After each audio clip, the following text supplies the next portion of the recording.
and in the country the greatest economy in the history of the world. There has never been an economy like that. And now we're building it again, and it's being built fast. The Biden agenda would collapse our economy and destroy this great opportunity that we're having right now. Welcome to the Journal Editorial Report. I'm Paul Gigot. As the presidential race enters the final stretch, that was President Trump on Thursday in the battleground state of Michigan, stepping up his attacks on Joe Biden as he tries to make the economy a central issue in the campaign. But a new book by the Washington Post's Bob Woodward is allowing his Democratic rival to keep the coronavirus pandemic front and center amid charges that the president purposely downplayed the threat from COVID-19. He knowingly and willingly lied about the threat it posed to the country for months. He had the information. He knew how dangerous it was. And while this deadly disease ripped through our nation, he failed to do his job on purpose.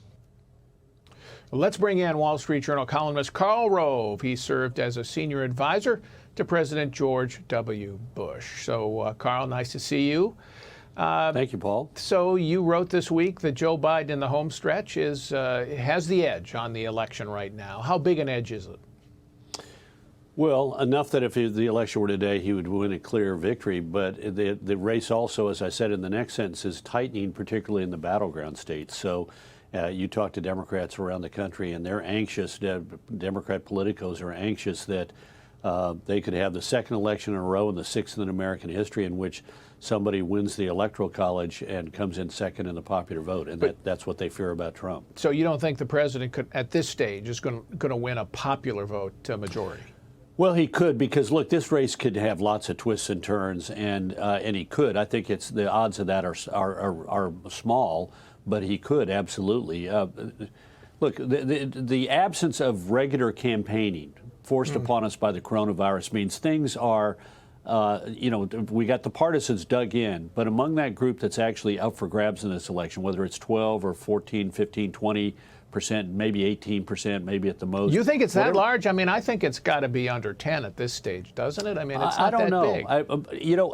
It depends. If you say, are you undecided, you're under 10. But if you look at the people who are weakly linked to either Biden or to Trump, that number grows, and in some states, depending on for example, do you have a large Latino population? That tends to make it a couple of points more robust. But it could be 12 to 15% in a number of the battleground states. And among those people, the race could turn, and it could turn on something unexpected. It could turn on something in the debates. It could turn on something that the cumulative effect of things being said about a particular candidate ultimately caused them to move in one direction or the other.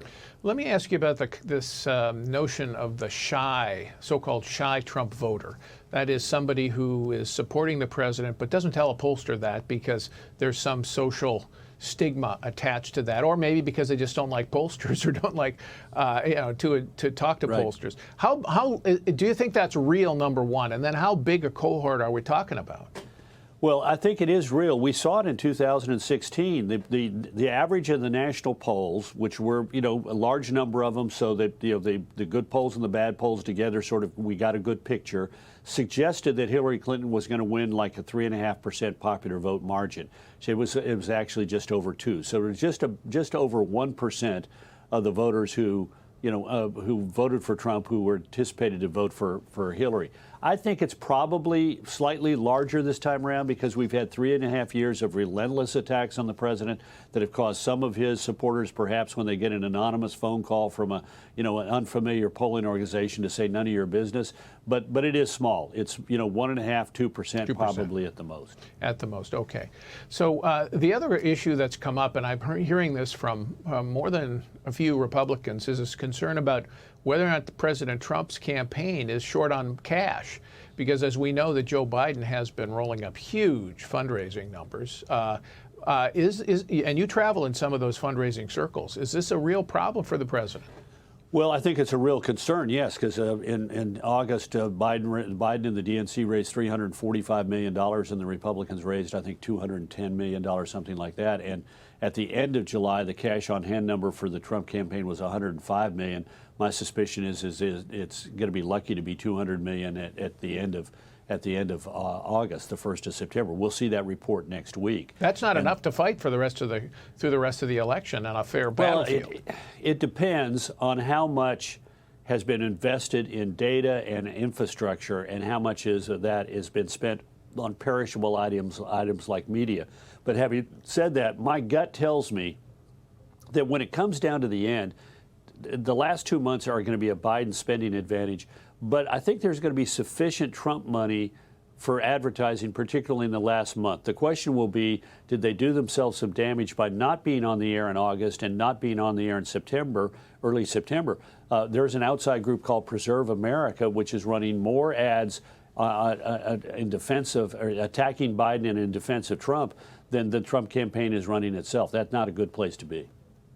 Okay, so if you are advising the Trump campaign, I'm not saying you are, but if you were, what would you say? Stick to this economic message the president laid out in Michigan? Should that be the focus?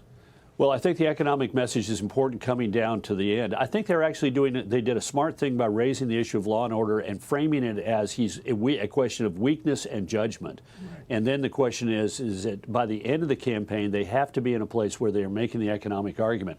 I think the president was wise to do it in Michigan. I frankly, in politics, I learned it's a lot harder to say what you're for than what you're against. And I think that the president laying out what he's going to do, protect the tax cuts, focus on fair trade, keep the regulation low, don't burden us with a bunch of more government regulation and red tape and spending programs, pro-growth policies. If he would enunciate that, that's almost as important as saying that Biden is going to do bad things. In fact, you got to be careful not to go over the top. You need to describe what he does and let people conclude that that's really bad, rather than just tossing out a bunch of adjectives. Yeah, great advice, Karl. Thanks very much. All right, appreciate you coming in.